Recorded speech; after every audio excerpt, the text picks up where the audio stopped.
Welcome all. We will get going in just about a minute's time while we wait for people to join us. So firstly, thank you for joining us on this beautiful day in certainly in England. We didn't think we'd get many attendees because it is so nice, but we can already see that there's quite a few of you joining us, so thank you. So across the next be a little bit more of an hour, what we're going to do is just talk a little bit about Cambridge University in Homerton very, very briefly. And then we'll talk about the course and we'll take you through some kind of interview questions that we might ask and talk a little bit about the admissions to the course as well. And then at the end, hopefully we're going to be joined by some of our current students who will be able to answer any questions that you have. Okay, so I think we have just about plateaued out in terms of people joining us. Oh, just getting up to 50, which is impressive. Good stuff. So welcome all. My name is Dr. Paul Elliott. I'm one of the admissions tutors here at Homerton College, which is one of the biggest colleges in the university. I'll talk a little bit more about what a college is in a few moments, but I shall let my colleagues introduce themselves as well. Hi everyone, I'm Julia Kenyon. I'm Director of Studies for Preclinical Medicine and I'm an academic virologist. Thanks, Julia. And Liz? Hi, I'm Liz Hick. I am a paediatric histopathologist by medical specialty and I'm one of the clinical directors of studies for medicine at Homerton. Brilliant stuff. Thank you for joining us, both of you. And hopefully we should be able to cover any preclinical and clinical questions between all of us, and also questions about admissions later on. So let me just take you through a little bit of an introduction to the university and why you might consider Cambridge, or even the other place, which I won't mention by name, the Ox place. And also a little bit about how you apply as well, and a little bit about what we look for.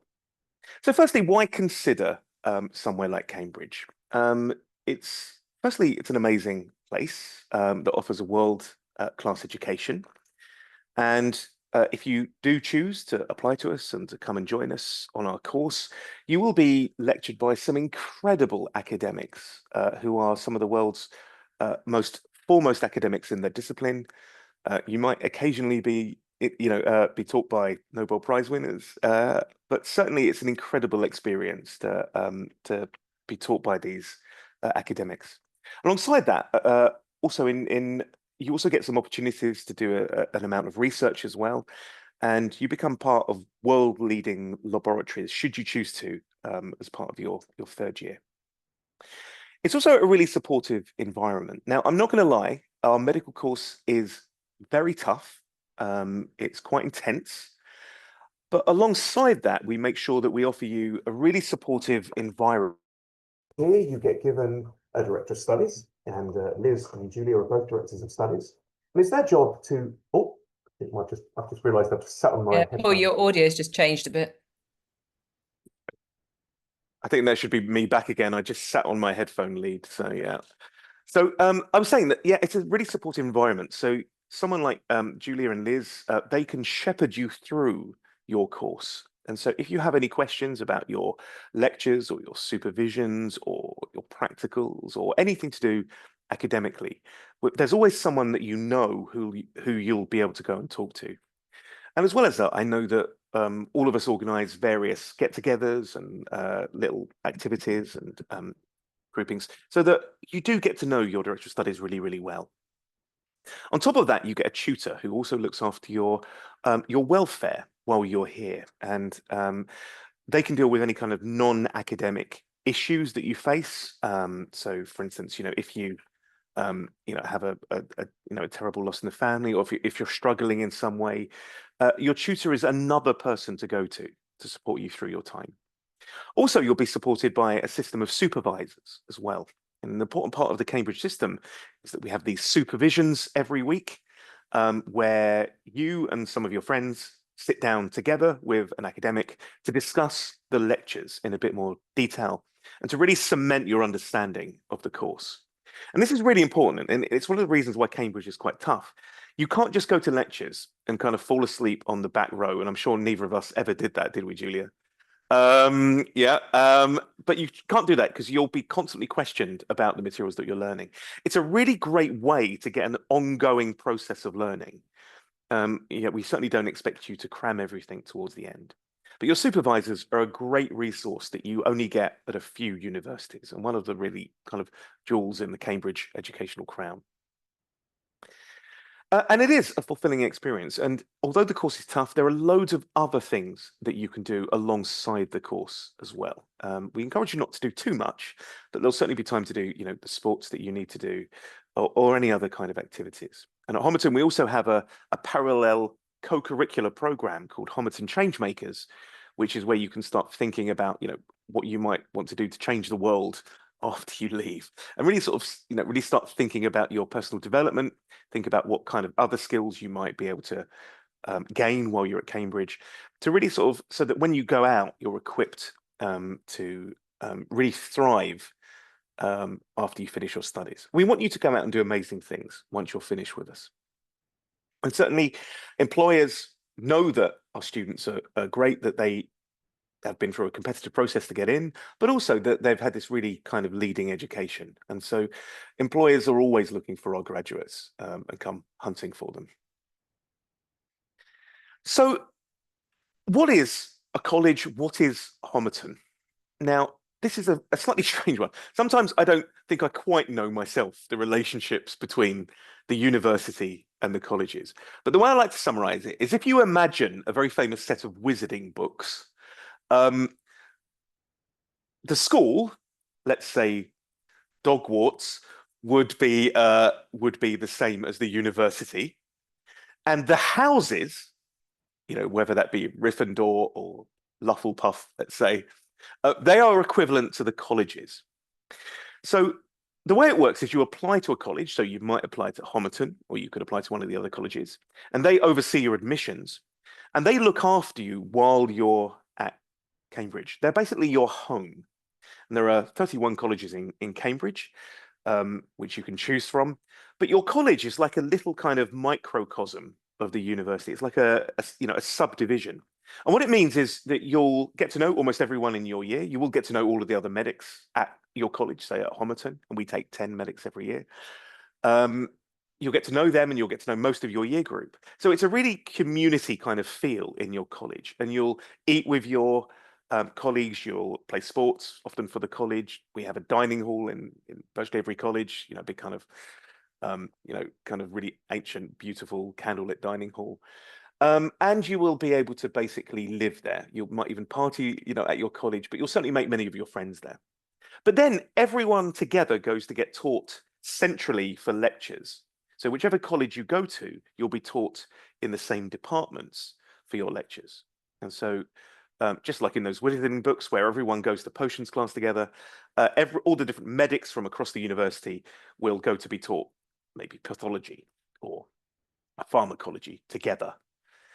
And so in that sense, the fundamental education you get, irrespective of which college you go to, is fundamentally the same. So your college is the home at Cambridge. They admit you, they look after you, they give you your accommodation. So you often, you live in college for the most part of your degree. They organize the supervisions as well, whereas the university determines the course. They organize your lectures, your seminars, your practicals. They award your degrees, and they're basically the kind of central part. So you get the benefits of being part of a small organization, as well as being part of the big organization at Cambridge University.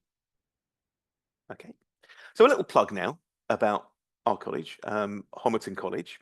So we are actually the newest college at Cambridge. So we got our Royal Charter in 2010, although the buildings and the institution have been here for a lot longer than that. So we've got a history dating back about 250 years. You can see some of our buildings in the slide in front of you. We've got beautiful green lawns just outside of all of our windows. Julia's probably got a better view of it's probably, we're setting up the May ball at the moment. Yeah, I can show you all later on. There's a May ball set up going outside, going on outside the window.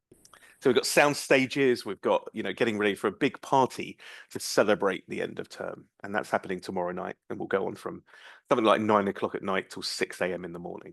So the students are all, we've just finished basically the exams. And so Cambridge is the happiest place you can imagine at the moment. As a college, we actually have one of the largest student communities. So we have just over 1,000 students overall, and we take about 190 students every year. And as I mentioned, we are able to take, it's 10 now, isn't it, Julia? Can we take 10 minutes? Or we have 8 places officially. Sometimes we're allowed to take 9 or 10. 9 or 10. It's year dependent. Yeah. As you may know, that medicine is a slightly unusual subject in terms of we have kind of governmental limitations on how many students we can take. We have a kind of quota that we have to fill. And so we have a really nice community of medics across all 6 years of the course here, and they all get to know each other very well. Something else we're really committed to is trying to make a positive impact on the world. So we're very aware that Cambridge sometimes gets a bit of a reputation. And so a lot of what we do at Homerton is try and get out in the community, go out to, I do a lot of work in schools, particularly in parts of London and Yorkshire.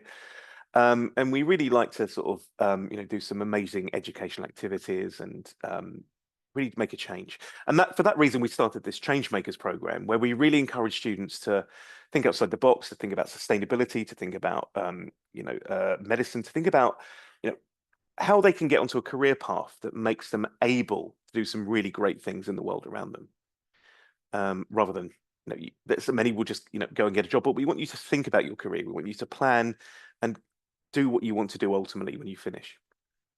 So it's a really exciting place to be at the college.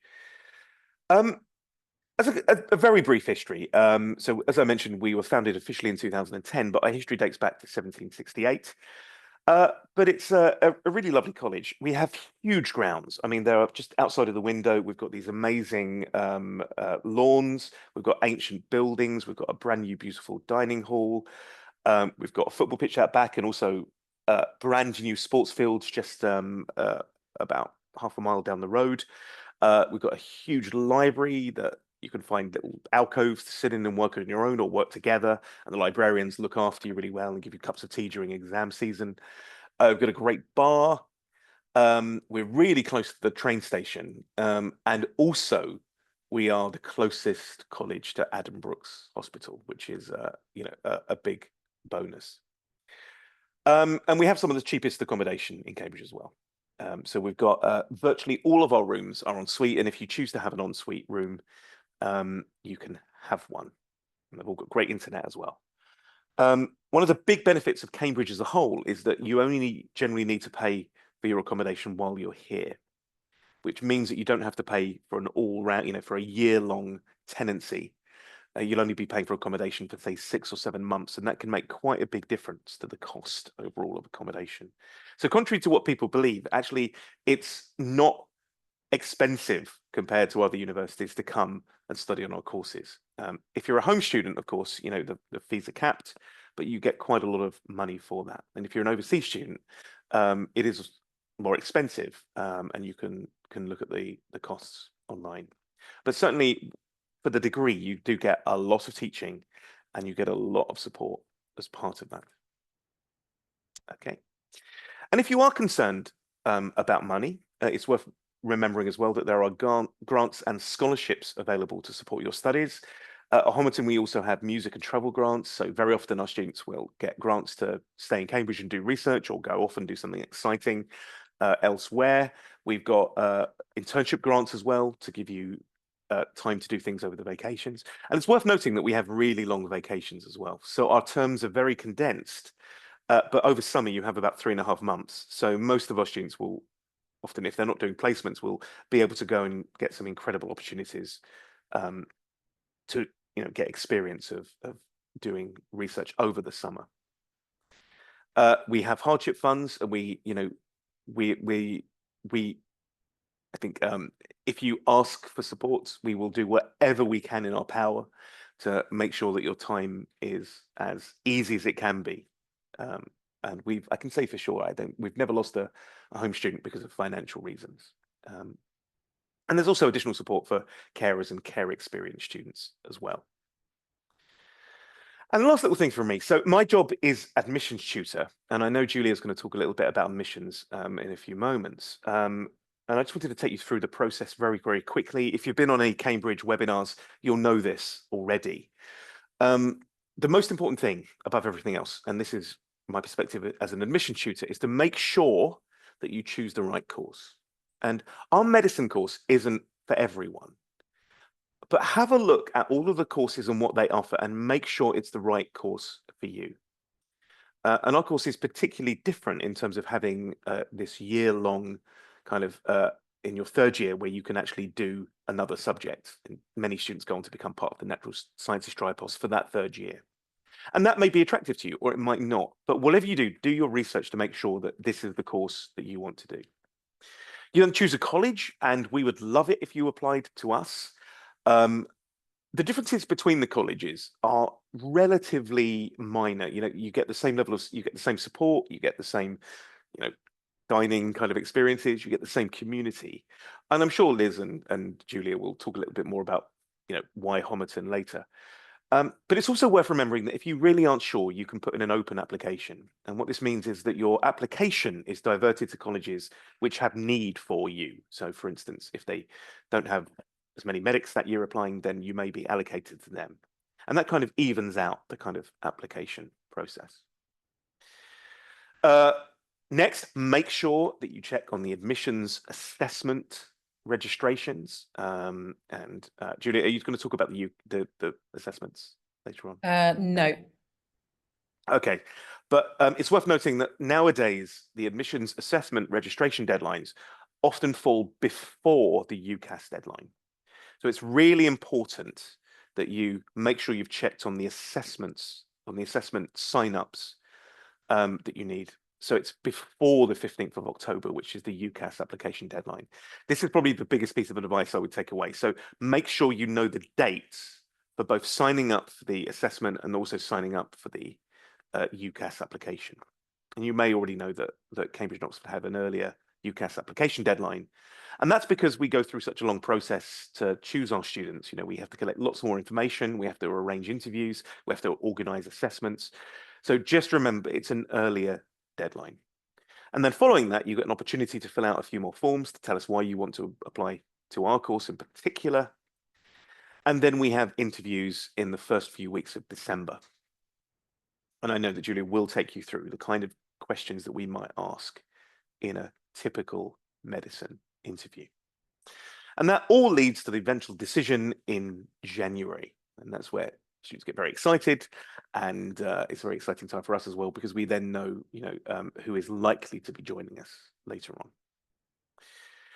So just make sure you know that there are these deadlines. In particular, remember that the deadlines for the assessments may fall before they do fall before the UCAS application deadline. And while Julia's talking, I'll just make sure I should have done this before. I'll make sure I find the date for the registration for the medicine assessment. Okay, I think that's it from me. I didn't want to talk too long because we get on to the most important people, which are our medical directors of studies. And I'm going to hand over. Is that okay, Julia? I'm going to hand over to you. And are you going to share your screen? There we go. Okay. Just a note, Julia, you are sharing your screen as opposed to the window, just in case you come out of PowerPoint later on. Oh, we can't hear you. You're muted. Okay, it detected that my mute button just disappeared. Yeah, thanks. I've only got two presentations open on my screen, so I think we're okay. Okay. I'm going to disappear into the background. So. Okay, great. So hi everyone. For anybody who's joined us since we introduced ourselves to begin with, I'm Julia Kenyon. I'm Director of Studies for Preclinical Medicine, so that's for the first 3 years at Homerton, and I'm an academic virologist. My research interest is in RNA viruses, mainly HIV. So I'm just going to take you through some of the sort of the intricacies of the Cambridge Medicine course. As Paul said, I really agree with him with his advice to really think about this course and to think about whether the differences between this course and other courses are what suits you.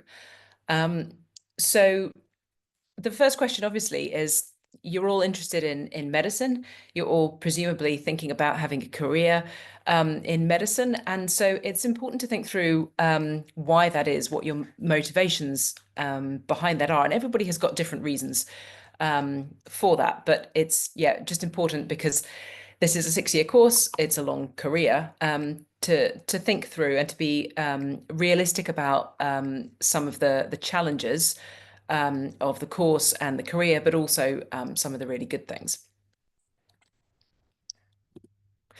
So in Cambridge, the medical course attracts people for various reasons. So, I mean, some people are attracted to just the idea of studying at Cambridge, but I'd really like you to think through some of the individual points about what life is like here and why it may or may not be the right place for you to apply.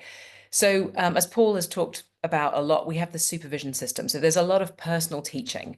And that's really, it really gives students the opportunity to go over the material, to become familiar with it. It's a very active learning process, discussing it with somebody and with your peers as well. And it helps us to build a community because you're sort of actively studying alongside the other medics in your college. There's a lot of personal support.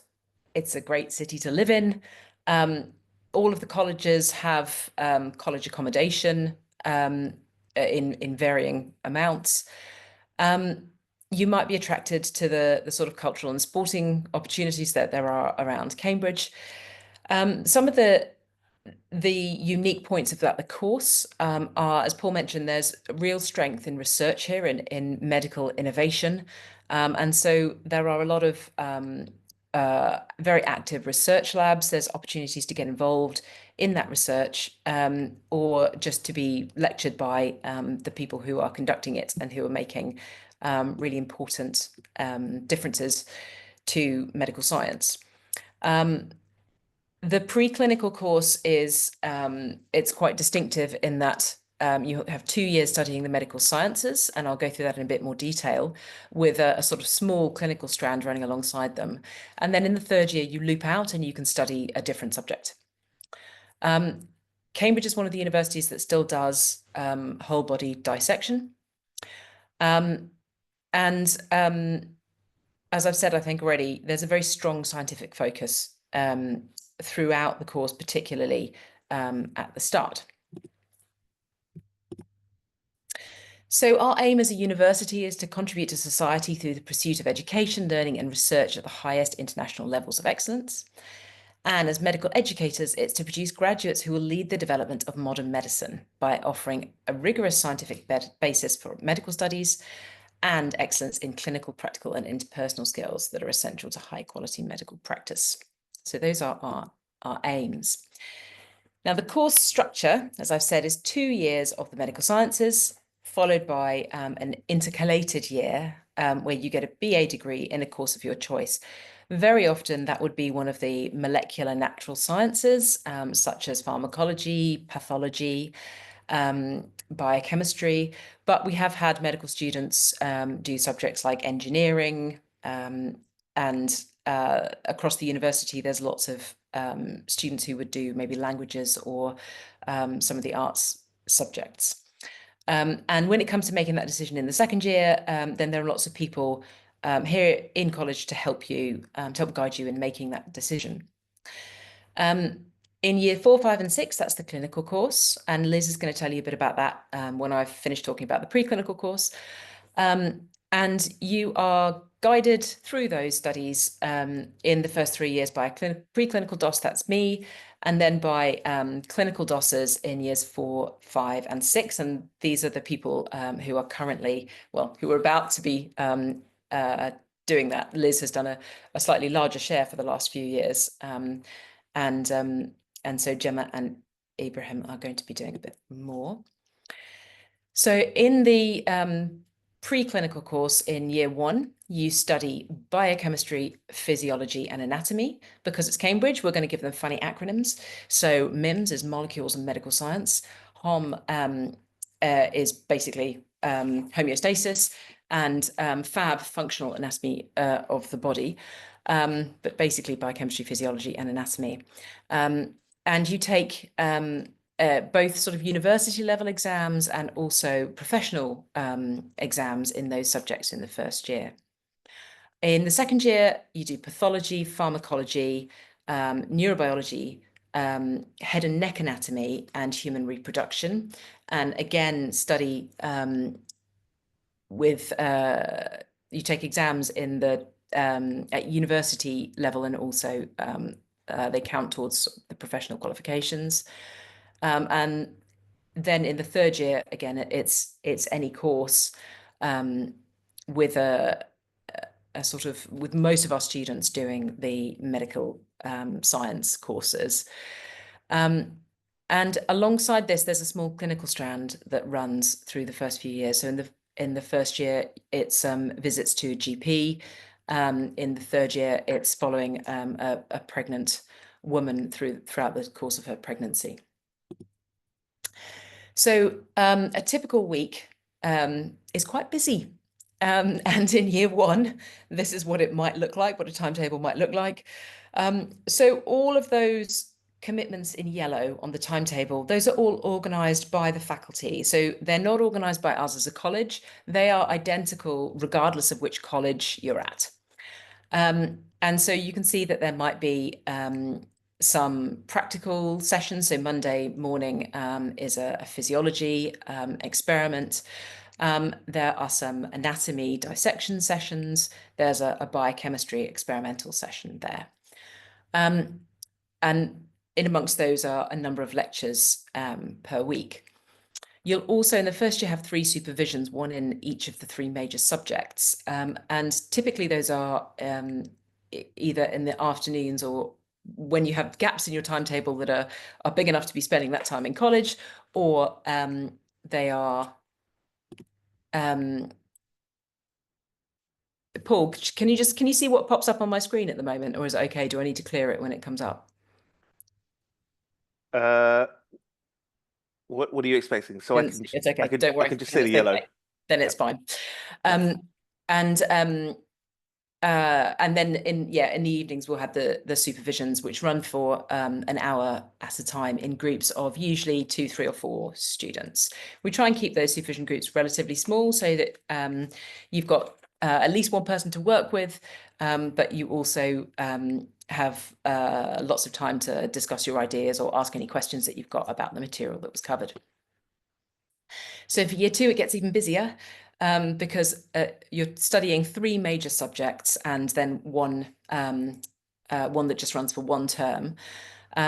So this is a typical sort of timetabling week for in yellow is the departmental commitments. And then you'll have 4 supervisions that run alongside those. And they're not necessarily at those times that I put on there, but that would be a typical idea of times. I think Liz likes to do early mornings for her supervisions, for example. So the medical course currently doesn't have any commitments on Saturdays or Sundays. We try and avoid those if we can. Occasionally it's necessary to put a supervision there if the supervisors had clinical commitments, for example, during the week. But we do try and make sure that you've got protected downtime, protected free time, because it's an intensive course, it's an intensive week. So yeah, we do our best in that regard. So the supervisions are the one thing that are organised by your college, and supervisions are there are a variety of different styles. We cover the material that was discussed in lectures, usually that week. And in some cases, it might be really difficult lecture material. And so we might spend the whole hour just going over that lecture material and making sure that everybody is comfortable with it and understands it and gets a chance to actually discuss it, because by discussing it, it helps you to learn it better, more effectively.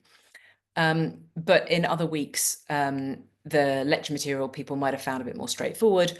And so we can go into extension stuff. Some weeks we might do some presentations. This was a sort of holiday project. I set the students to present their favorite pathogen. in a supervision.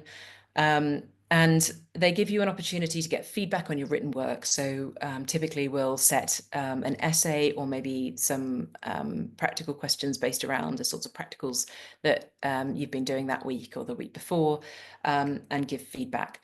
And our goal is it's always to try and help students to fill in the gaps in their knowledge.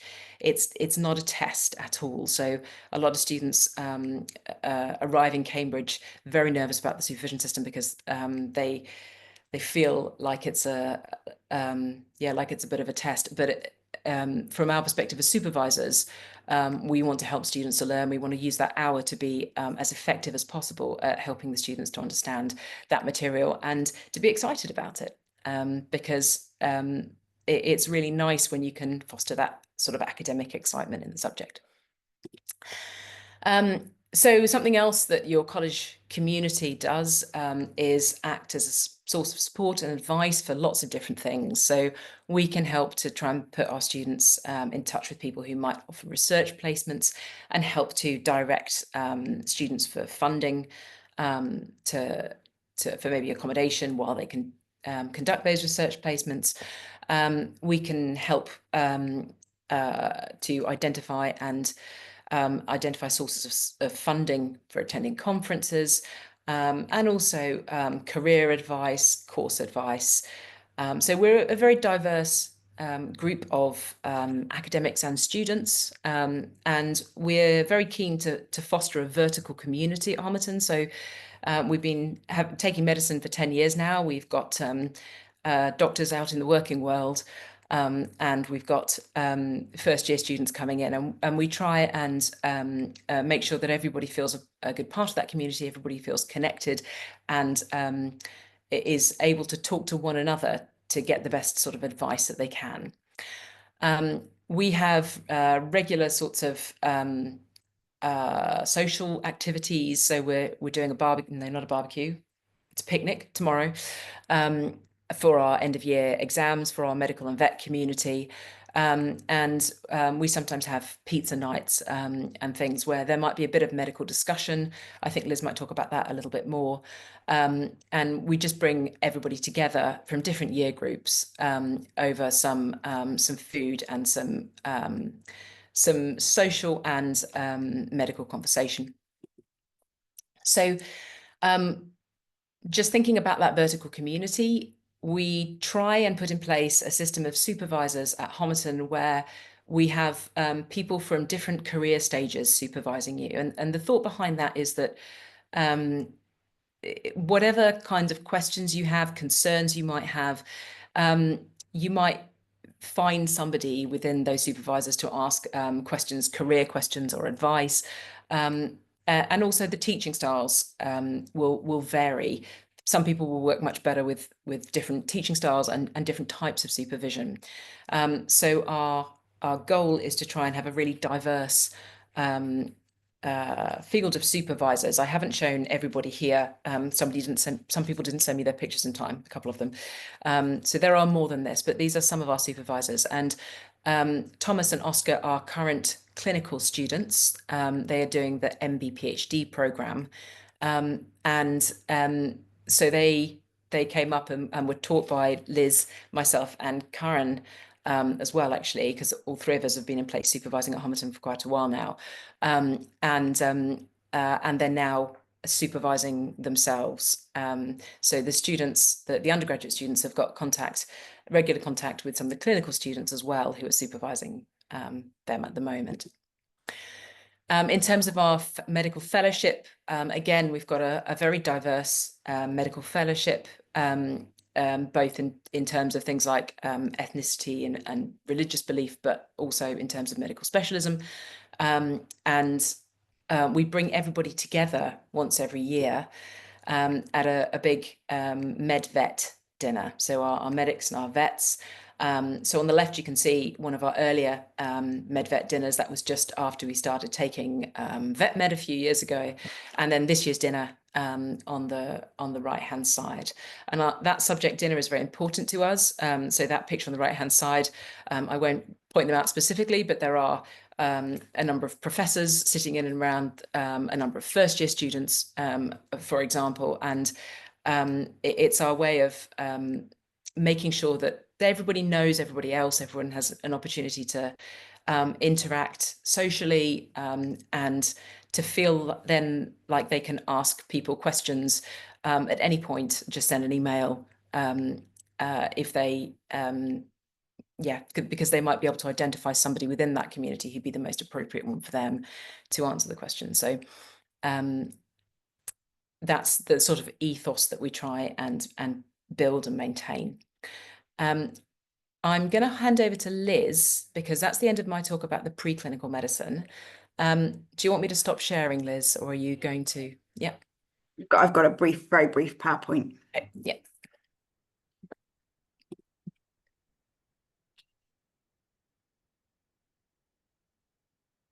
So thank you. So I'm going to talk very briefly about the clinical medical course. If any of you are coming to the whole university open days in July, I do one of those 2 days. The clinical dean does the other. So you'll hear me talking great detail about the entirety of the course and some of the really important features that we have in Cambridge, including the fact that we have a very inclusive, very diverse course where everyone is welcome and everyone is given the opportunity to be the absolutely best that they can be. But I'm here today to focus really more on what we do at Homerton.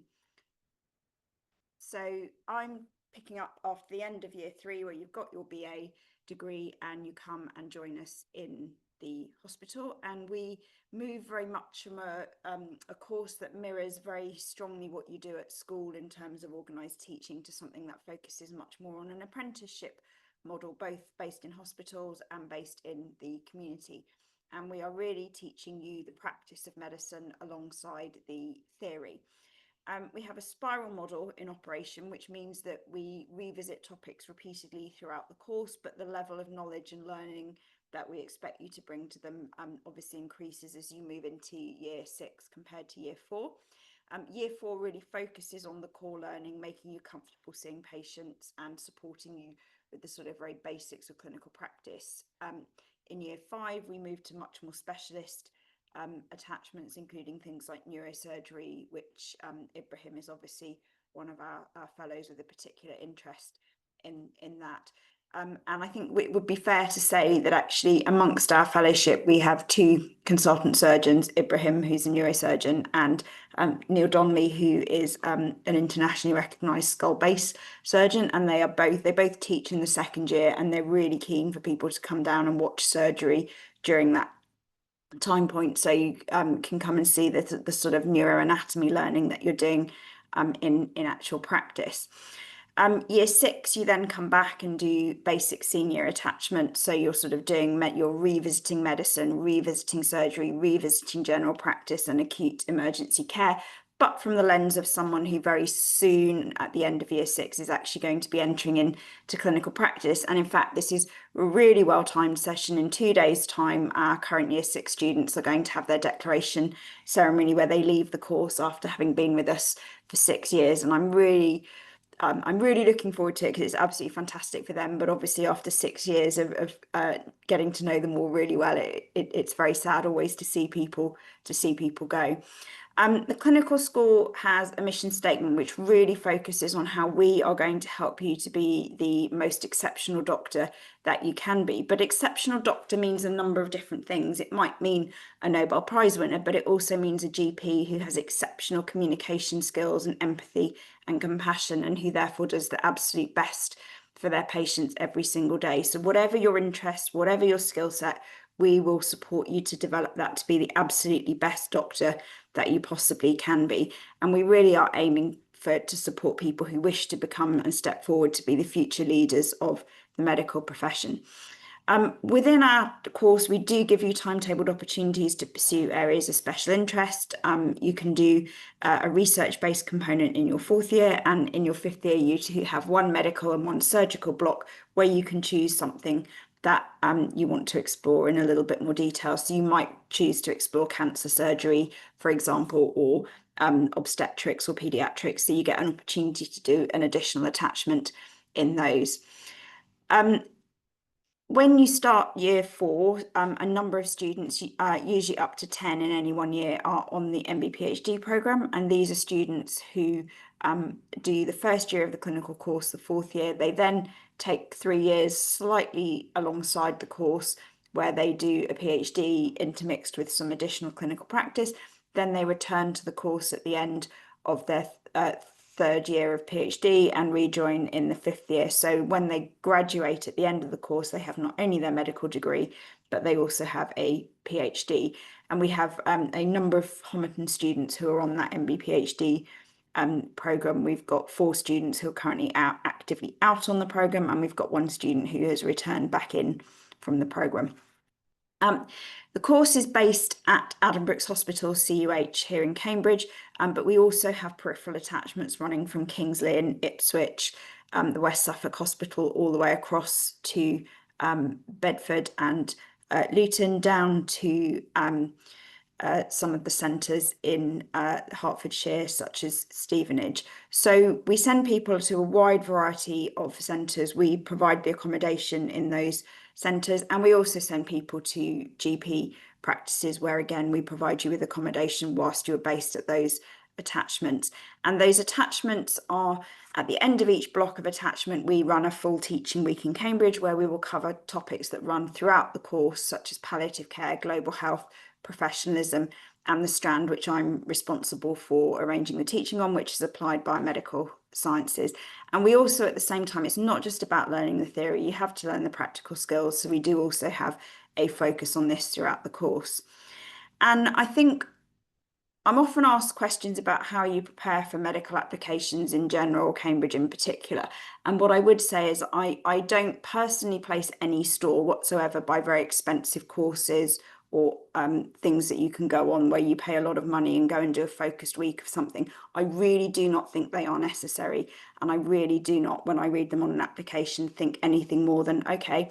And in fact, if you've gone out and you've might have found it quite hard to get work experience, but you've gone and volunteered at a local care home, you've gone and found opportunities, sought them out for yourself, that impresses me far more than something that has all been sort of timetabled and structured and ordered for you. And I think if you use a little bit of initiative and sort of look particularly at your local NHS trusts, they often have a lot of programs that you can join in with for for free. So we run a work experience program at Addenbrooke's, for example, and we also have a series of lectures called Medicine for Members, which people can join and listen to experts in their field talk about the progress that they have been made. So I think making sure that you've done some research about the NHS and how it works is really helpful. Global health is also a fascinating topic that you can explore quite easily. So this is a slide that I actually prepared last year, but obviously the heading in the right hand side here about rabies has become highly topical in the last 24 hours. So the WHO produced a really interesting free read called the Weekly Epidemiological Record, and this contains a list of all the outbreaks, potential outbreaks that are happening all around the world. So it's a great way of keeping on top of what's going on in a global health perspective. And like I say, lots of opportunities. So here are our Medicine for Members lectures. There are subject masterclasses at the university that you can join. A lot of the medical royal colleges offer free masterclasses as well. St John Ambulance Learning First Aid is an absolutely great way of showing your commitment towards medicine. And as I say, you can arrange work experience through most local trusts. But what we are really looking for with work experience is an understanding of what it means to be a doctor, an understanding of what the NHS, how the NHS works, and evidence that you enjoy working with people, that you enjoy communicating with people. And if you actually think slightly creatively, it's possible to evidence all of those quite easily and more meaningfully than, say, for example, doing 2 weeks work experience in surgery where you are just watching operations. So I wouldn't let access to work experience be something that concerned me particularly when I was preparing my application. I would think about the things that I'd done, the volunteering that I'd done, and I would look at the learning that I could draw from that. So on that note, one thing I'm also, apart from asking me specifically what UCAT scores people want to get, and the answer to that is that I don't know. I am asked what impresses me most about prospective students, and the things that I like to read about are overcoming challenges. They don't have to be particularly big challenges, but I'm interested to see what you can demonstrate to me about your problem solving skills in practice.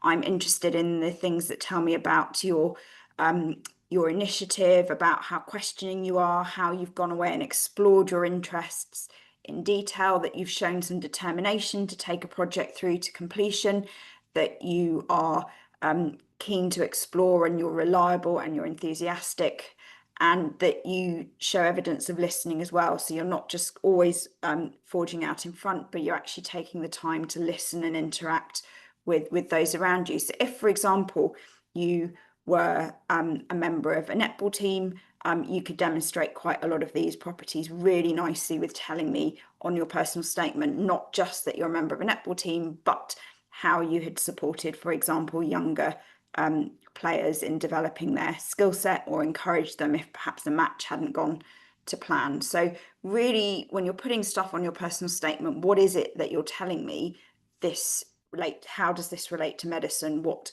have you taken away from doing it? And I think I will stop there, other than to say we have quite a lot of super curricular things that we do in Homerton. This year, for example, we had a suturing workshop in the evening with pizza, which I didn't attend because my suturing skills are dreadful. But apparently it was very good fun. Although I will say, when I was cutting the sutures out of the suturing mats the next morning, I probably would have sued anyone who'd sutured my skin like that. But, you know, you all have to start somewhere. Brilliant. Thanks, Liz. Paul, do you have anything to say before I do the interview style questions, or do you want me to go straight on? Oh, and I'm back. No, we can go straight on, Julia. And I know I'll get the poll queued up ready. So we've got a few questions for you, everyone. So, Okay, yeah. So, okay. So when we interview, we try and interview a little bit like we would run a supervision. And so we have a conversation with you. Now, obviously, this is a bit difficult to replicate because there's one of me and a lot of you, and I can't hear what you're saying. So it's not quite like a supervision or an interview would be, but we're going to try our best anyway to give you a little bit of an idea. So sometimes there's no right answer. Sometimes there is a right answer that we're trying to lead you towards. We're really interested to see if you can work with new information. We're interested to see your sorts of interests, and whether you can give us sort of clear and logical answers. And also, if you realize that you've said something that you then think is wrong when we give you new information, whether you correct yourself. So I'm just going to share my screen here again. Oops.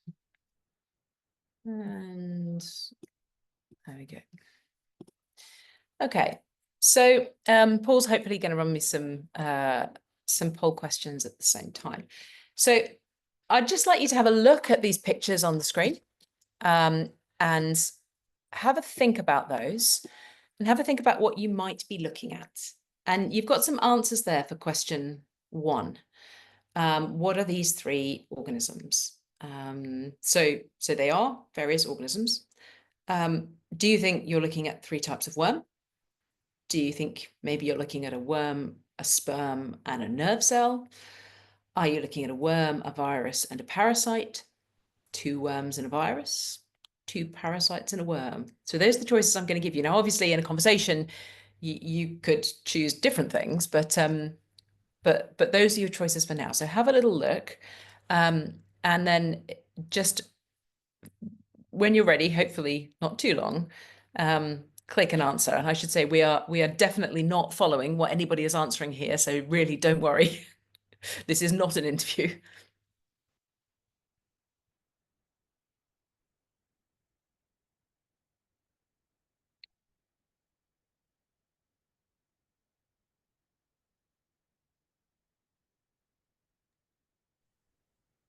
So Julie, we've had 10 people answer so far Okay. out of 64. Okay, either everyone else has left their screen running and is outside sitting in the sun, which I would not blame you for, or people are nervous or shy. Yeah, it doesn't matter. If you say the wrong thing, then you'll get an opportunity to change your mind. And Julia, I think you can also ask the second question before I show the results as well. So I was hoping to go back to the first question after we share the results. Oh, okay. Okay. I'll end the poll after each question. Okay, so 10 more seconds.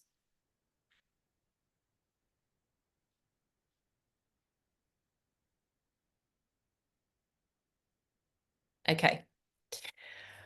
All right, Paul, can you give us the results of that? Okay, so great. So that's really interesting. So we've got all of the answers there. And that's quite typical of the sorts of thing we might get in a supervision or an interview. So there's not a lot of evidence that you've got in front of you. And I'm not at all surprised that people are giving different answers. The most popular answer at the moment is a worm, a virus, and a parasite, followed by 2 parasites and a worm. So thank you, Paul. I'm just going to go on to the next question. Actually, yeah, I'm going to go on to the next question now. So okay. I've relaunched a poll again so people can answer you. the second question. So just have a look at the scale bars. So there's a scale bar on each of these pictures. Have a look at those scale bars and tell me how much bigger or smaller is organism 1 than organism 2. Now, this might require a pencil, paper, or a quick jot down on your phone. In an interview, typically we don't have calculators. We hope to give you calculations if we ask you to do anything that would be pretty simple. So you've got a scale bar, the dotted lines above 667 nanometers at the top are the scale bar for organism 1, and for organism 2, it's the little black line above 300 micrometers.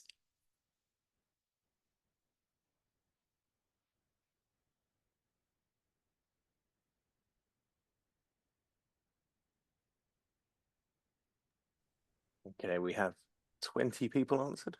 Okay, it's creeping up. Yeah, 25.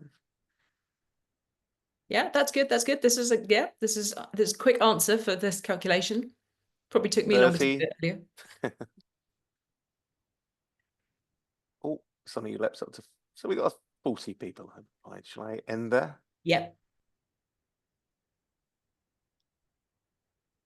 So what have we got? Okay, great. Look at that. Okay. So lots of people are saying about 4,500 times smaller.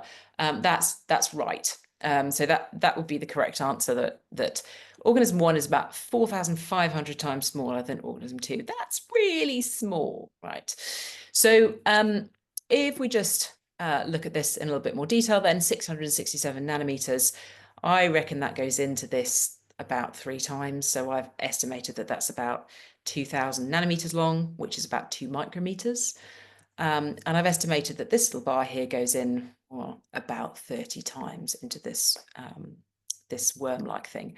And in an interview, we wouldn't be worried about how accurately you can tell how many times this little scale bar goes in to this worm. We just want to guesstimate. So if it goes in 30 times, it would be about 9,000 micrometers. So 2 micrometers. 2,000 nanometers is 2 micrometers. 2 micrometers to 9,000 micrometers. It's about 4,500 times bigger organism 2. Okay, so if we then look a little bit about the detail that we can see in these images, now organism 3 looks like it's sitting on top of something with a bit of structure.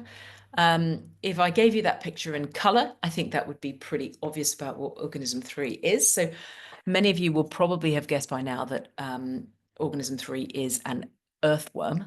And part of the clue there is in that scale bar that this is something that is probably almost 10 centimeters long. So just thinking about organism 1 being 4,500 times smaller than organism 2, which is already pretty small. Paul, could you just relaunch the poll and see if anybody's changed their mind about what we have here? Are you able to launch the poll for question 1 again? Great. So so what do we think we're looking at here for question 1? Are we looking at 3 times a worm? Are we looking at a worm, a sperm cell, and a nerve cell? A worm and a parasite? 2 worms and a virus? 2 parasites and a worm? And I'm going to go a little bit further, and I'm going to give you a bit of information about the sizes of various cells. So a nerve cell would be from half a micrometer to 20 in diameter. They can be up to 1 meter long. So is that what we're looking at here? A sperm have a head of about 3 micrometers in diameter and a tail of about 50 in length. Human parasites can range from anything from about 1 micrometer to 2 meters in length. Bacteria have dimensions that are typically about 200 nanometers to 10 micrometers, but they can be a lot bigger. Viruses are typically about 20 nanometers to 200 nanometers in diameter. They can be several micrometers in length, certain types of virus. And if it seems that all of these units are not making sense to you during the interview, during our conversation, then I would, of course, write down this meters, 1,000 times smaller being a millimeter, 1,000 times smaller being a micrometer, and 1,000 times smaller being a nanometer. So if you can just have a think about that and tell me what these organisms are according to that poll. Okay, so we've got a few people more now saying a worm, a virus, and a parasite. So that is the correct answer, a worm, a virus, and a parasite. What we're looking at with organism 1 is Ebola virus. So this is a sort of filamentous virus with a very narrow middle of the virus particle, and it's very elongated, so it looks a bit like a worm. Organism 2 is a human intestinal parasite. It's a hookworm. And organism 3 is an earthworm. So you can also describe viruses as obligate intracellular parasites. So if you said 2 parasites and a worm, you wouldn't actually be incorrect. And we might then have a bit more of a conversation about that. Okay, great. So we've ascertained we're looking at 3 different types of organism here. So the next question I want to ask you to think about is which one you think has the biggest genome. So if you can launch the poll again for me, Paul, thank you. For question 3, which has the biggest genome? Is it organism 1, Ebola virus? Is it organism 2, a hookworm? Or is it organism 3, which is an earthworm?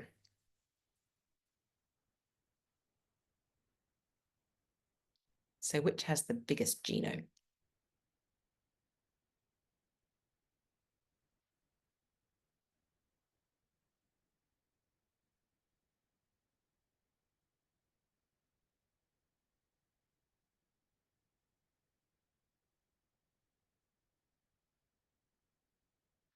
Okay, what do we have here? Okay, so so most of you think organism 3 has the biggest genome. So the earthworm has the biggest genome. And a few people think organism 1 and organism 2. Great, okay, so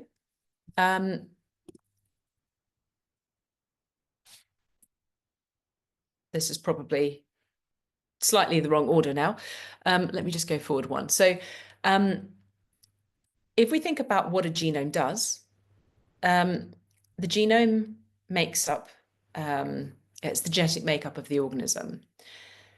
It's double-stranded DNA, but if we're a virus, it could be single-stranded DNA or it could be RNA. The genome encodes all of the genes of that organism, and each gene makes a protein. So I could rephrase the question as which organism needs the most proteins and which needs the least. And I wonder whether, I'm not going to ask you to do the poll again, but I wonder whether anybody would change their mind at this stage. I just think whether with this information, this part of our conversation, you would change your mind. And the answer to which has the biggest genome is organism 3, the earthworm. This is a free-living organism. It lives in an environment which has quite big variations in temperature, in moisture. There's lots of different things there that it needs to be able to respond to.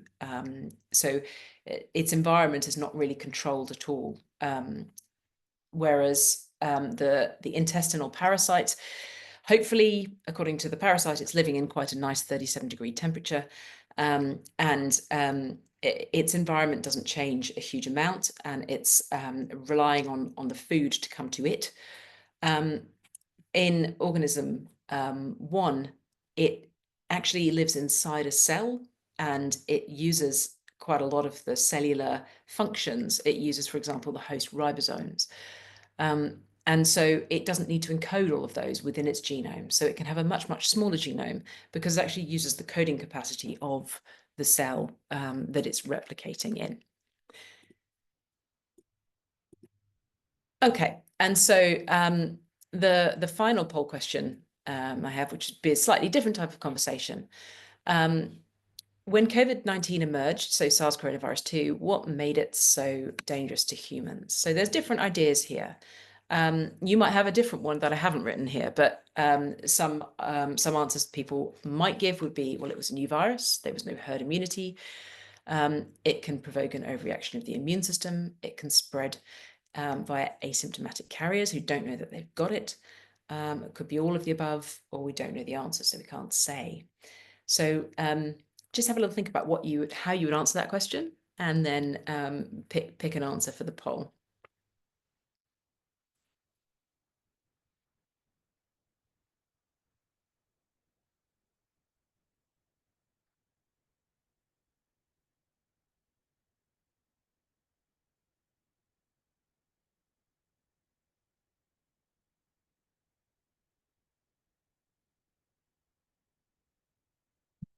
Okay, so yeah, okay, so most of you think it could be all of the above. Some different answers in amongst there. Absolutely, any of those answers is entirely sensible and would be a starting point for a conversation for us. So for some of the questions that we would ask in supervisions or in interviews, there is no specific right answer, and it's your ideas that we're interested in and that we'll work with. And for some of these types of questions, there is a right answer. And if you are if you start off not along those right lines, then we will typically try and give you more information to try and guide you to then perhaps change the answer that you're giving us. If you give us the right answer to begin with, then obviously we'll continue to ask you questions. So I'm just going to close that presentation, stop sharing my screen, but I just want to say a little bit more about those interviews in that sense, because often people who've done really well at interview will think that the experience was just really, really difficult.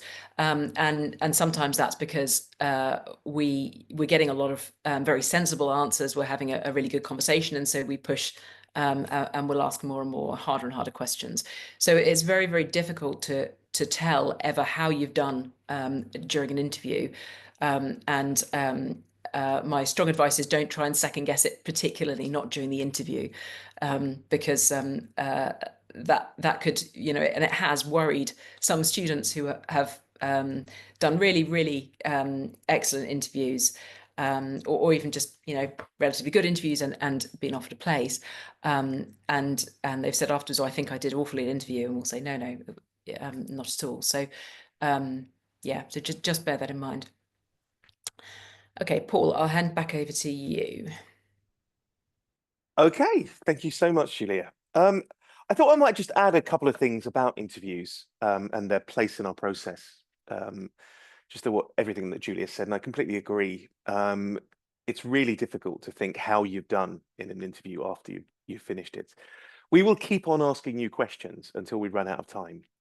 So it's worth saying that if we do say in an interview we've run out of time, that's not any fault of yours. It's just we could have gone on beyond. You'll never get to the end of our questions. We'll keep on going until we use up the full time. A couple of key pointers that I think it's worth just thinking about in interviews are that it's okay to get things wrong. I don't think I've ever had an interview where someone didn't get something wrong. And so don't let that worry you. And we will correct you gently and try and give you a few pointers. That's perfectly normal in many interviews. And in fact, sometimes we learn a lot about you by how you take on the prompts and the hints that we give. So my second piece of advice is really listen to your interviewer. You know, we're not there to trip you up. We're there to try and prompt you and to get the best out of you. So we will give you hints. So listen to your interviewer and take on board some of the information that they say. The other thing to note is that in interviews, it varies slightly between colleges, but you will always have a number of different interviewers asking you a range of different questions. And this gives you an opportunity to shine in different questions. So, you know, you may do well at one part of an interview, or in one interview, you may not do as well in another. And it's just really important to remember that as an admissions tutor and with our DOSs in front of us, we always take a holistic approach to making our decisions. So when we come around to deciding who we're going to make an offer to, we look at your interview performance overall. We look at your predictions. We look at your past grades. We look at your school reference. We look at your personal statement. We look at your admissions assessment, so the UCAT. And by the way, I put in the chat that the UCAT deadline is the 19th of September. We look at all of this together to make a decision about whether to make you an offer. And it's not a case of, you know, comparing one student to another. We look at all of this together. So what it means is you may do better in one part of the application process and less well in another, but you still may get a place. Obviously, you know, if you try and do the best you can across the board, but it's important to remember that we take a holistic approach to making our decisions. And I'm sure there'll be lots of questions about the things we look for when we get to our Q&A shortly. Now, on that note, I'd like to welcome Abby. Thank you so much for joining us, Abby, who's one of our fourth year medical students. Abby, before we start, can I just ask you to sort of tell everyone a little bit about yourself and sort of and maybe a little bit about your journey through the process? Yeah, of course. So, good evening, everyone. My name's Abby. I'm one of the current fourth years studying at Homerton. Sorry if my background's a little bit echoey. I've just come out of a teaching in the hospital. We usually finish about 4 or 5 p.m, but obviously this is the one day that it finishes at 6. So I've had to just sort of jump on in the in one of the common areas that's now empty. So it might be a little bit echoey. But yeah, so I'm in my fourth year. I just started. So fourth year is our first clinical year on the Cambridge course. And my journey so far has been really positive. So it's a struggle, but it really is a self-affirming struggle of you overcome those challenges and you're constantly being pushed. So I think it's been really positive in that sense, and sort of learning to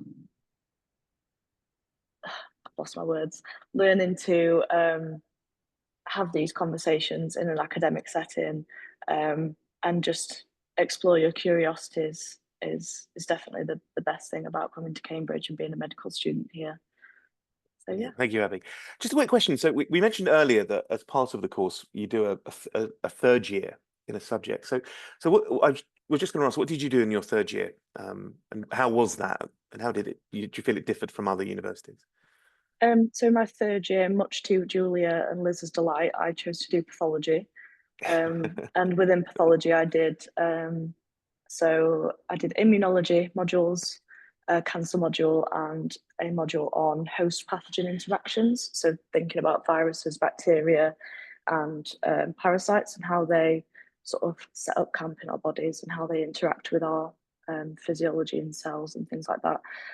So I think having an intercalation in third year and being able to do something that you choose to do is a really good opportunity to explore specific interests, and I think that's been really beneficial. And technically you get 2 degrees out of this course, so we get the bachelor's after third year, and we get to graduate with the rest of our year group, and then we progress on to clinical school. So I quite liked that about it as well. Brilliant, thank you. I should say to everyone, we're going to start answering some questions in a moment. So if you could start putting some questions in the Q&A, I can see a few already coming in.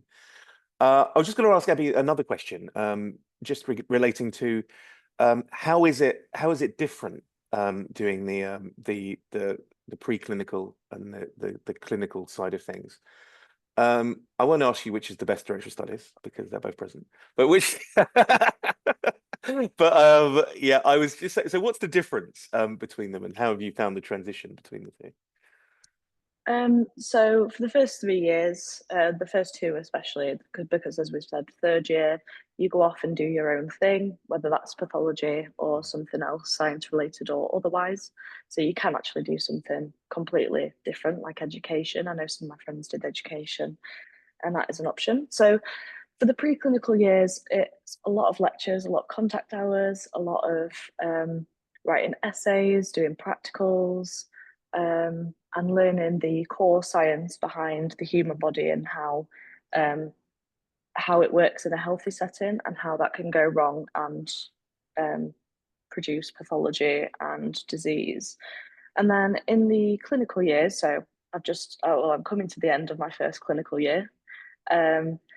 You get to put all that into practice. So you see how common medical conditions affect the general population and how clinicians interact with patients to come to a diagnosis, form a management plan, and we learn about all those wonderful drugs and how they work and the specific mechanisms that we learned in second year.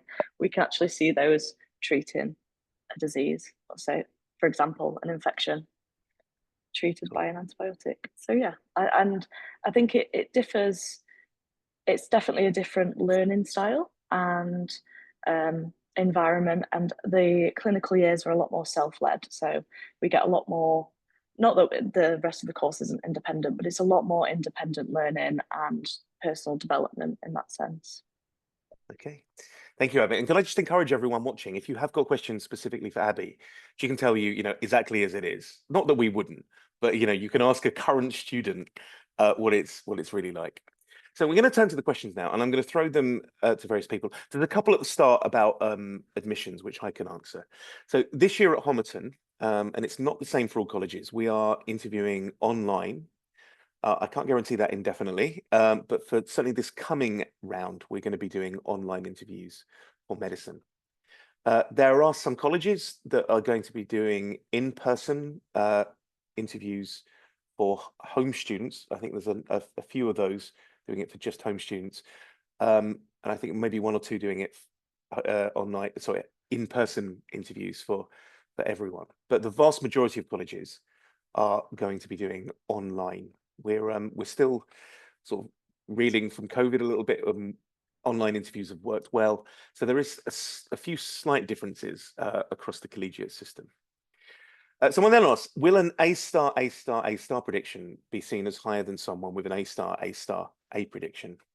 Now, of course, it is higher, but remember, we have so many other things to look at as well. So a big part will be your performance in the UCAT. Also, we look at the interviews alongside those grades, should you be invited, but also all the other parts of your application as well. So, we do get a significant number of students applying with A star, A star, A, and we interview, many of those. But obviously, it's slightly better with a higher prediction. But we take so many things into account; it becomes part of the holistic approach that we take. Okay, moving, I think another one to going back to Abby again. Since everyone here is of high academic ability, does it sometimes feel tiring? I wouldn't say tiring is the right word. So it's definitely a change. So I guess a lot of the people who are on this webinar tonight are probably you're probably high achieving, very aspirational, very inquisitive young minds. And it might be the case that in your sixth form or college, you are amongst the high achievers. Coming to Cambridge is quite the adjustment, because if you think a lot of people who are very curious and academic all coming together into the same place can be a little bit intimidating. And if you've heard of imposter syndrome, or if you haven't heard of imposter syndrome, you definitely will by the time you come to apply or get into Cambridge. And it's something that everybody experiences. But I think just remembering where you are, remembering that you got here for a reason, and the opportunities are just brilliant, and everybody has those. Everybody who gets into Cambridge and gets to study at Cambridge, you're all there for a reason. And it's just really nice to you'll meet the right people and almost back and forth and bounce off of each other's interests and curiosity. So I think it's a really nice environment in that sense. Obviously, that being said, it's quite easy to compare yourself to others sometimes, but my advice is just don't. And I think it's fair to say we really do encourage, this group working dynamic. We don't pitch students against each other. It does help students so much if they work together. And I'm sure you've got loads of colleagues that it's great to go and work with. Yeah, it's important. Might just be worth saying about one of these questions here. What's the point of selecting a college and not submitting an open application since all the students are taught together? I mean, this is one of the things that is part of our ethos at Homerton, that we really encourage collaborative work, because particularly by the time you get to third year, you're only competing against yourself in terms of the grade that you get at the end of the year. And so the more you work with other people and you learn from their strengths and you help them by sharing your strengths, the better. We really find that if cohorts work together, on average, they get about 5% higher marks than if they don't work together. Not every college really encourages this sort of thing. We're very keen to do so at Homerton. The supervisions are organised by the college and run within the college, and the lectures and practicals are run within the department. So just to clarify that, because the college does come into it in that sense. But also open applications are great, and there's nothing wrong at all with doing an open application. There's no disadvantage. Thanks, Julia. A couple of quick ones. Someone asked about attending summer schools. I know Liz said, we don't. There are some people that will try to charge a fortune for summer schools, and we don't place much kudos on them. There are lots of opportunities though, and there are some sort of free summer schools that you might be able to go on. They're great for getting experience, but we can't look at things which some people have been able to access and others haven't in our admissions decisions. That's the key thing. And that also applies to an EPQ, which is a question that comes later. Some people can do EPQs and others can't. And so we can't place emphasis on having done one of those. I would advise, if you can do an EPQ or go on a summer school, if you get access to one, go for it. It can give you some experience. But as an admissions tutor, when we don't take those, we don't factor those in as such. I can genuinely say, Paul, that I have never looked at an EPQ on any medical application ever. Yep. And it's just we can't, because some people can do them, some people can't. Some people say the same thing. There might be a question later about, a fourth A level. Some people can do 4 A levels and others can't. So we're very careful that, if you haven't got an opportunity to do those things, you're not disadvantaged. But by all means, if you can do it, it's great for just learning about medicine. So we would never sort of say don't do it. But in an admission sense, we can't favour having those.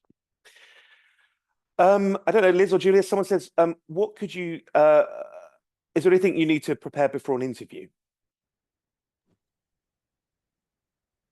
So I would say that I think the things that I would be advising people to prepare for interviews are exactly the things that I showed on my slides about the NHS, about practicing medicine, about global medicine, just looking at the things that are around you, looking at what's going on, thinking quite analytically about them. So, for example, they put that, there's been this rabies case, so use that as a steer to go away and do some reading. Think about, what is our policy on vaccination for rabies at the moment? What is the travel advice for that? Is that going to change as a result of this situation, etc.? So just try and go away and take a topic and start thinking about how you explore around it. And I think the key that I emphasize that you know Julia and Paul have both talked about here is that I actually deliberately ask questions that I don't expect you to be able to get the right answer to, because what I'm really interested in is how you think. And I've had some of the best discussions that I've had in interviews with people who've just given me a completely wrong answer, but it's been such an interesting completely wrong answer that I've actually decided to jump the rest of my questions and explore the completely wrong answer. And certainly one individual who gave me 10 consecutive but brilliant wrong answers is now at Homerton. So you know, it's not actually necessarily about being right. If I love your thinking and you're working with me and you're letting me teach you, you're showing me an awful lot of things that I think are really helpful. And we are really trying not to ask you questions where you can just kind of snap your fingers and produce the right answer. We're looking for things that require you to almost show us you're working out loud, like you would write down in, say, a maths question. And so I think any approach that encourages you to start thinking in that quite stepwise way is really, really helpful. Cool, thanks, Liz. Okay, a couple more questions for Abby. So firstly, why did you choose medicine? And a second one, why did you decide to apply to Cambridge over the other place? So I chose medicine. I did a bit of a weird route, because I feel like the classic thing you hear is somebody who's always wanted to be a doctor or been wanting to be a doctor from a really young age. For me, it was just, I always had a scientific curiosity. I always enjoyed biology and chemistry, quite enjoyed maths as well. So that sort of determined my A-level choices. I was always encouraged to just choose something I enjoyed and think about the rest later. And then it sort of came along that I started thinking about career choices in year 11, year 12, which by no means does it have to be at that point. You can do it earlier, later. It's a personal journey. At first, I thought I wanted to do something like biochemistry or biomedical science, potentially go into research. And to be quite honest with you, the advice I got was, why not consider medicine? Because you can go into research that way. And also, a lot of these sort of research opportunities nowadays, or back then, were becoming quite competitive. So somebody said, oh, just do medicine, and then, you know, you're a doctor then, and it'll stand you in good stead for a research job. And so naive year 12 me was like, yeah, sure, fine. Okay, I'll apply for medicine. But then in the process of doing the work experience, online courses, reading around the subject, and learning about what it means to become a doctor and be a doctor and interact with people in that setting and build a rapport, I almost thought, like, I started to think, I really like this. I like the idea of forming those connections with people, gaining people's trust, and being sort of that source of help or support or comfort. So I kind of did it the other way around. Because a lot of people sort of go into medicine and then sort of maybe decide to go into research or do a bit of both. So I kind of stumbled into medicine. And then for the other place, for me, it wasn't Oxford or Cambridge. I was never, I want to go to Oxbridge. It was, I want to do a medical course that teaches in the traditional way with, so I chose Cambridge for the full body dissection, the course structure being preclinical with an intercalation year. So not all med schools have an intercalation year. I don't think many at all do. I think there's only 3 or 4. So I liked the course structure, and I liked Cambridge as a place. I'd visited before and I just fell in love with it. So for me personally, it was never Oxford or Cambridge. It was just Cambridge on my radar. So I don't know if that's really the satisfying answer that person might have been looking for, but yeah. Thank you. Paul, there's quite questions relating to aspects of the application that I think we can sort of answer in one go. Go for it. So a lot of people are asking about GCSEs that might not have gone as well as one would have hoped. What I would say is that if there is a reason for that, it is incredibly helpful if you and or your school articulate that reason for us, so that we can look at your grades in the context in which they've occurred. We also obviously have the information available to us from your school, but I absolutely emphasise what Paul has said, which is that this is a multifaceted application, which is not just your GCSE grades, it's not just your UCAT score, it's what you've written in your personal statement, it's what your school tell us about you as well, which is why there is an opportunity there for you to provide us with context that allows us to interpret information about you. But obviously we don't know you, and if you don't provide us with that information, we can't action it. And I think someone has also asked about contextualized offers. So the contextualization occurs around how we consider your application. The offer that we make is the A star A offer, which is the Cambridge offer. Absolutely. Or the IB equivalent. We also welcome the IB. Someone had asked about that, but don't ask me off the top of my head what the IB score we would offer would be. Oh, it's on the website. Yeah. It's worth remembering that the context, as Liz says, the contextualization is really important to us. And I read through every application, as does Liz and Julia. We look at all of the information we have. And of course, if you have been through a difficult time, then we will, take that into consideration. But as Liz says, the offer will be the standard offer. And you can write about issues that you have we have a special extenuating circumstances kind of form that lets you tell us about any barriers you've faced in your education. And we pay, a lot of attention to that. A few people have asked about personal statements and, in relation to the application. And I don't know if Liz and Julie, you want to talk about sort of what you look for in personal statements. Someone asked about, is it medical science or the soft skills side of being a doctor? I mean, it's having thought through the application to the medicine course in terms of applying to Cambridge. Certainly having a scientific interest is important because you spend the first 2 years doing the medical sciences. It's holistic, and we're also very aware that personal statements are something that various people get more or less help with, and so we try not to judge on exactly how you've written that personal statement too much, but the content that what you're trying to tell, sort of what you're trying to tell us about your motivations, that sort of thing. Yeah. Someone also says that they have to write personal statements for multiple universities. Yes, that's true. So we know that you have to do that, but you can actually fill out some additional information about why you're applying to Cambridge as part of a separate form that you fill out a week after you submit your UCAS form. So there is an additional opportunity to tell us some Cambridge specific information along the way. There are a few questions about international versus domestic students. Julia, I don't know if you want to mention, or Liz, about the slightly different, the caps. The assessment criteria are identical. The university sets our numbers of home and international students. So we take whatever we are allowed to.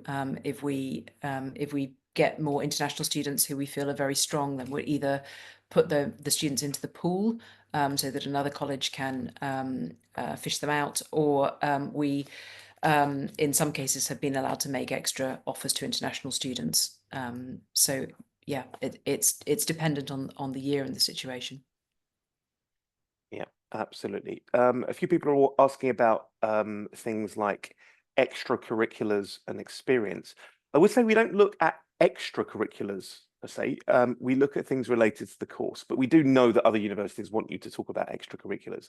So we look for supercurriculars, so things that you've done which show us your passion for medicine, or show us the kind of, where you've actually managed to engage in the type of things that you'll be needing to do as a doctor, or in science. So for instance, Liz, the example I always talk about is if you've worked with people in almost any sense, looking after people in any way, then that shows us something about your ability to be a great doctor. But it doesn't have to be like paid for, or it doesn't have to be an internship. We know that not everyone has those opportunities, but anything you can do that shows us some of the skills you might need in medicine, if good. I don't know if that's specific enough, Julia, or Yeah, I think also what it helps us to gauge is that if you're playing grade 8 flute and you're on the school rugby team, or it also helps us to know that there's a bit of extra sort of capacity in your schedule, and to contextualize your other achievements. Again, we are very aware that not everybody has these sorts of opportunities. So it's not something that we really judge people for. It's just if we notice that somebody is doing a lot of things in addition to their schoolwork, then it tells us something about perhaps the training that they've had in timekeeping and that sort of thing as well. There's lots of ways that you could show us those sorts of things. So. Thing is to make it very clear what it is that you've got from doing it. So, for instance, if you you might have a Saturday job somewhere, and that's brilliant because it's showing me sort of time management, that you're working in an environment where you're asked to step up and be responsible. But equally, I might not know specifically what you do in that role, and if that role actually involves you talking directly to perhaps customers who are upset or distressed in a shop, then that's showing me that you're starting to develop communication skills. You're starting to develop the skill set that allows you to talk to people who are upset and are trying to ask you to help them problem solve. So it's really about thinking, what, rather than just making a bold statement, I do this, I do that, what is the skill set that you have developed from doing this, and what is the skill set that you're bringing to the table to do it? And that's really what I'm more interested in. Just seeing that you list that you do it is not the takeaway I'm interested in. I want to know how you have thought that this has helped you, because also that is also showing me the start of your development of reflection, which is a really important part of medical practice, reflection on everything that you do. And the simplest things, the simplest things can actually demonstrate this skill set really nicely. So, if you support a younger student at school with their homework, that is a really good example of providing support and tailored input. And people often forget these really simple things that actually help me an awful lot more than just telling me that you've done this course or that course. Absolutely. And it's just important to remember again, and I think Liz summarized that really well, that you don't need to have lab experience. If you get the opportunity, go for it. But, we quite frequently get people that haven't had that opportunity, and and we can see these skills in their application. So, take any opportunity you can, but don't feel that it's going to disadvantage you if you haven't, but just think what you have done. Let's have a look. There are quite a few about grades. Abby, we might come back to you. What did you do any online courses before applying? And what do you enjoy most about the course?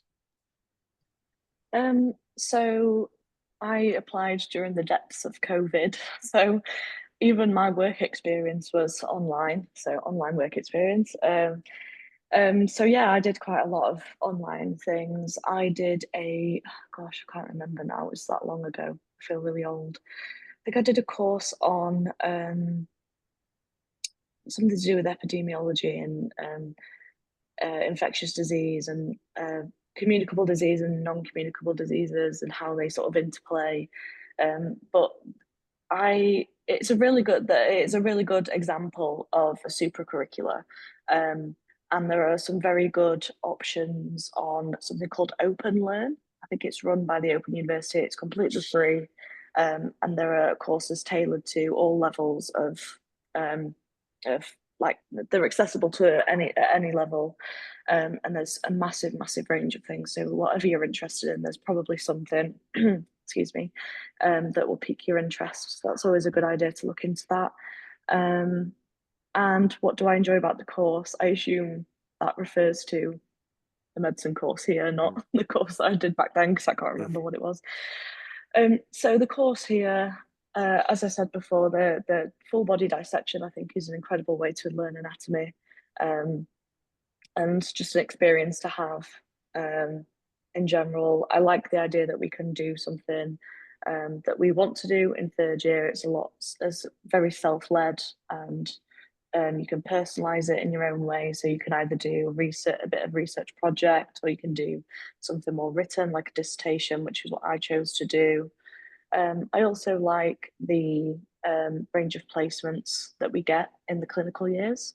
So fourth year, we get quite a broad sort of some ward-based specialities, a bit of surgery, a bit of GP, and then in fifth year, we go on to explore some more specialist things. So some of my friends have done some palliative care, so end-of-life care, and then we look into something that everyone does in fifth years, like obstetrics and gynecology, pediatrics, psychiatry. So we get quite a range of exposure to lots of different medical specialities. Cool. Thank you. I will answer the question that refers to paid companies. I can absolutely promise you it's perfectly possible to get offers in medicine without paying a penny to any company or any course. You should not feel under any pressure whatsoever to pay for input. The advice that is out there on individual university websites, the advice, if you haven't looked at the Medical Schools Council website, which also contains a lot of really excellent advice, I absolutely promise you it is possible and highly, highly achievable without paying for any input for this. Absolutely. And if you have further questions after this, we're really happy to receive emails in the admissions office here to send answers back if you're unsure about something. And any college in Cambridge and the central admissions office are also really pleased to answer these questions, as I think I can honestly say for any other medical school in the UK. Yeah, and there's loads of opportunities to engage. Like we've got the open days coming up. We do, the university as a whole does lots of activities. We are really keen. I mean, it's really important that you don't have to pay to get, to stand a chance. And and certainly, when you see these positions on your CV, we might look at them and say, oh, done that, but it doesn't. I promise you, it doesn't make a difference. It's not the be all and end. It's not as much as important as it may be pitched to you as. I think that's fair to say, isn't it? Yeah. Okay, a few more. I'm just conscious of time. Are you okay for another 5 or 10 minutes, everyone? If we sort of aim to finish about sort of 1:45. I can answer the question about becoming an admissions tutor. It means you don't run as fast as everyone else when the slot to do admissions tutor. It's a separate role. So Paul is a biological scientist, not a medic, and actually I'm not aware that there are any medics who are admissions tutors. So you have the directors of studies who are the subject matter experts, and we have several admissions tutors at Homerton who kind of take a step back and take an overview and look at admissions, not just in medicine but admissions in other subjects. So if I for example want to make more offers than I would routinely do, it's the admissions tutor who I have to be really nice to and persuade that he will let me have 2 places from another subject to give to medicine. So they kind of take the college as a whole.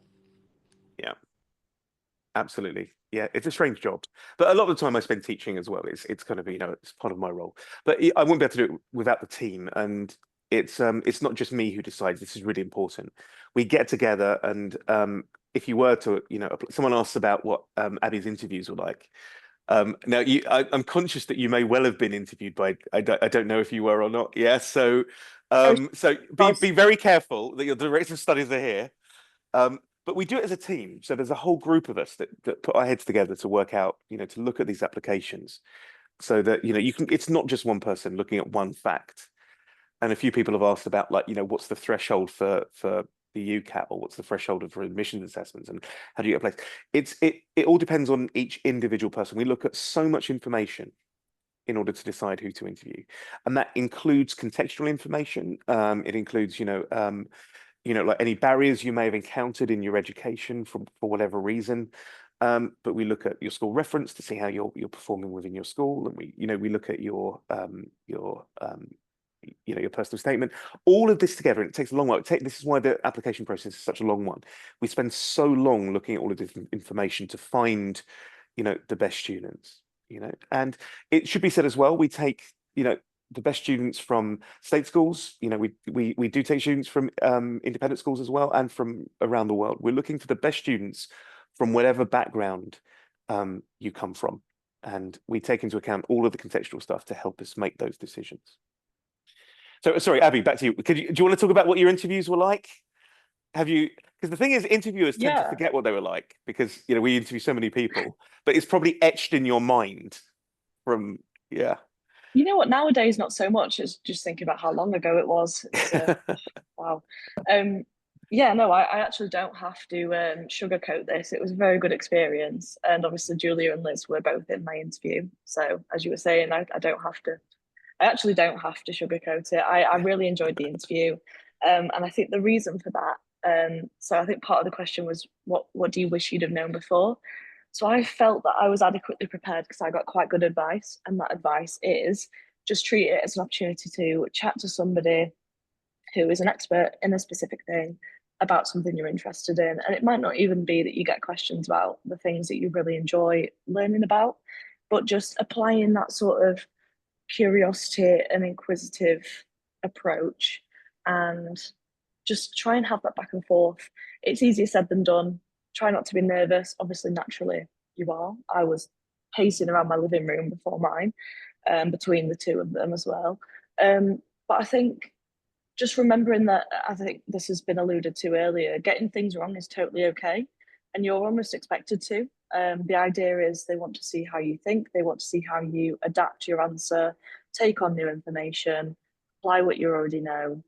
Just treat it like a conversation and enjoy it is my main advice, because I really did.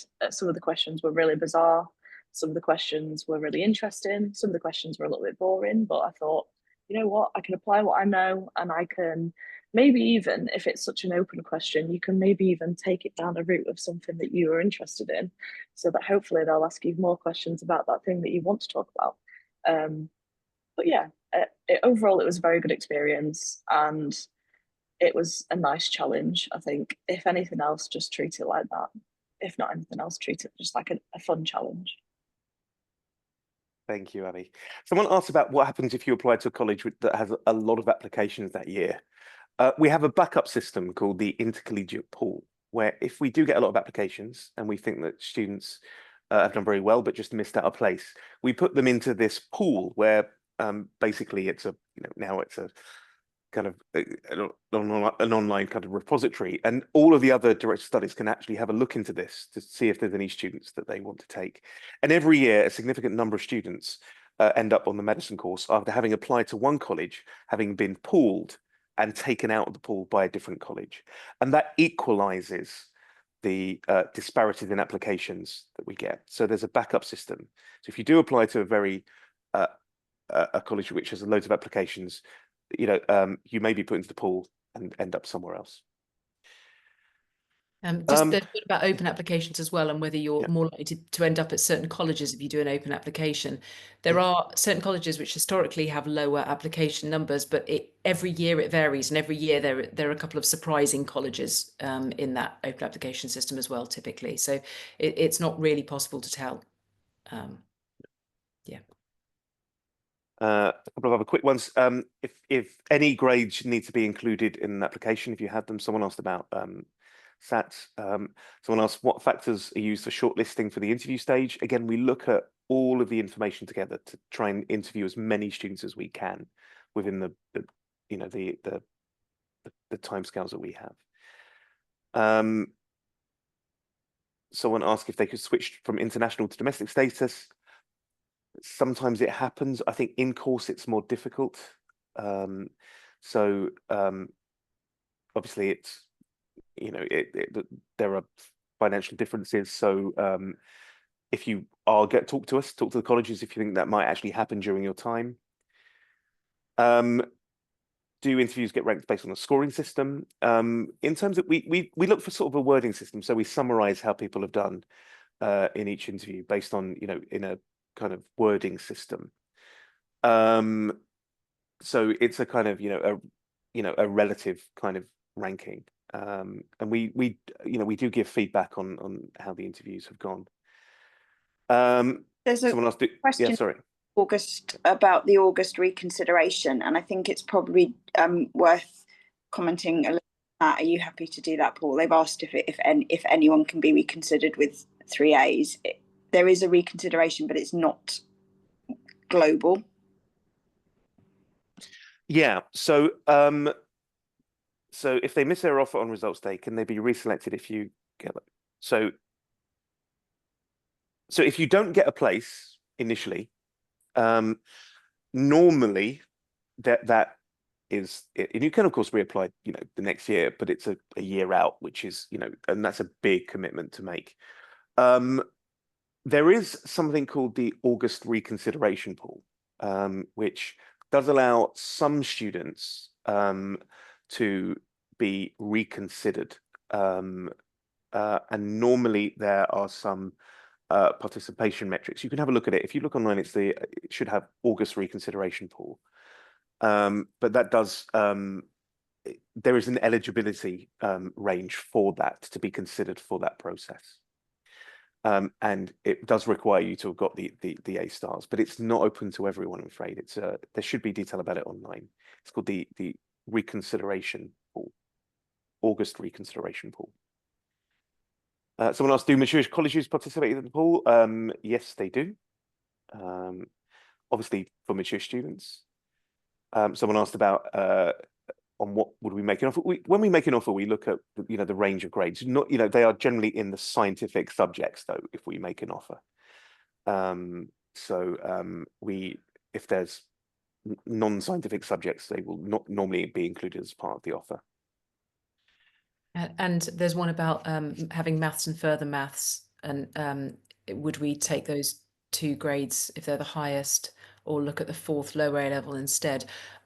So typically we're interested in the sciences. I don't know what the lower A levels are. We're also interested in chemistry because that's a requirement for medicine. Absolutely. Someone Sorry, asks, sorry. Yeah, go for it. Sorry, just very quickly on that last one. So I did maths, chemistry and biology. I did maths a year early because that's just how my school does it. We do maths in year 12, further maths in year 13. And so my offer ended up being, I think it was A star, A in any of my remaining subjects, which were further maths, biology and chemistry. So theoretically speaking, any combination would have been fine. So it just depends. It's case by case basis. Okay. Shall we answer one more each, and then we'll bring it to an end? So, someone else at the end: does deferring or taking a gap year hurt your application? Do you need a strong justification? So yeah, you should justify it to us and tell us what you're doing. What I would say is that the one difference it means is you're being compared to the intake, to an intake where we can see everyone in a year, to an intake that we don't know about yet. So that, in a practical sense, that doesn't really have a huge difference. But when we take you for a deferred offer, we're kind of taking you, based on your sort of general strength. So we do. I mean, do you want to talk about that, Julia or Liz? I mean, your feelings on this, because every year we do get students ask us about deferred places. Do you want to do Liz? I'm happy to. So I agree with everything Paul said. It's tricky because we're having to make a sort of judgment about how to compare to a cohort that we haven't yet encountered. We absolutely do consider making deferred offers, but the discussion is slightly different to the cohort where we've got everyone's scores in front of us, and we can therefore make a sort of very specific judgment about individuals in the face of a cohort.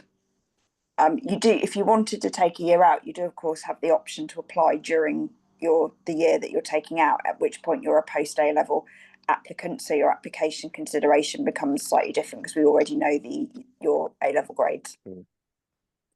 That's true. Yeah. Anything else? I think we've covered most of them actually. So the first question: does Homerton offer abroad research opportunities?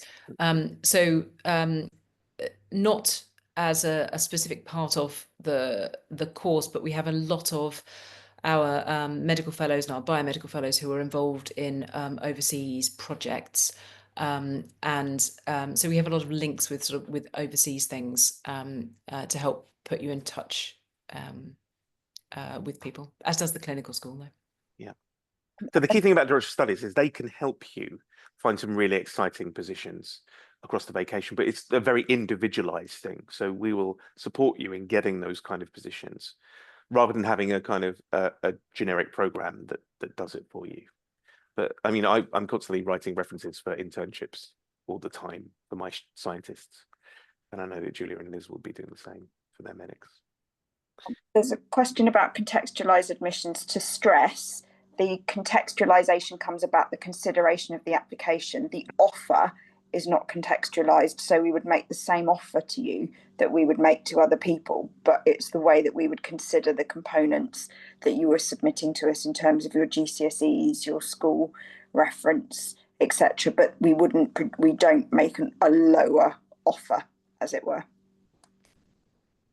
Okay, good. I think we had better end it there because we will be able to go on for a while. Can I just say thank you to Julia, to Liz, and to Abby for joining us. Remember, we are still here after we finish this webinar. And so if you have any questions at all, you can email admissions@homerton.cam.ac.uk. Is that right? Or is it HOM? I might need to check that. I might need to check that. I should know my own email. Pardon? I think it's Homerton. I think it is Homerton. Admissions@Homerton. If it bounces back, it'll be Hom. I should know that really. So my mind's gone blank. So you can email admissions basically at Homerton, and it will come through via that inbox to myself or to Julia and Liz, and we can answer any questions that you have. Various members of our team will also be around at open days across the coming year. But please do feel free to ask us anything that you want, that you're concerned about, and we'll endeavour to give you the best answer that we can. Apart from that, thank you again, particularly thank you, Abby, for joining us after a long day at work, it sounds.